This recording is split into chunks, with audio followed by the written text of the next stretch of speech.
যাদের পাকা আম খেতে পছন্দ না তারা একবার এইভাবে মাখিয়ে খেয়ে দেখুন, আশা করি ভালো লাগবে। পাকা আম এমনি খেতে আমার একদমই ভালো লাগে না, যার কারণে আমগুলো এনে ফ্রিজের মধ্যেই ফেলে রেখেছিলাম।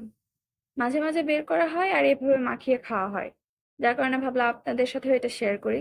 আপনারা যারা পাকা আম খেতে আমার মতো পছন্দ করেন না, তাদের হয়তো এভাবে মাখিয়ে খেলে ভালো লাগতেও পারে, এই জন্যই শেয়ার করা। আম মাখাতে মাখাতে চলুন আপনাদের সাথে কিছু বাস্তব কথা শেয়ার করি। আপনি কি জানেন আপনার আশেপাশের মানুষ কতটা ভয়ঙ্কর?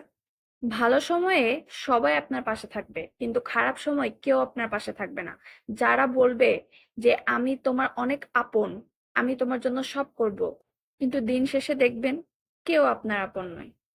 বিপদে পড়লে সবকিছু বের হয়ে যাবে, কেউ আপনাকে সাহায্য করতেও আসবে না। আর সাহায্য করতে আসলেও সেটা স্বার্থের জন্য সাহায্য করতে আসবে। কথা বলতে বলতে প্রায় আম মাখানো শেষ।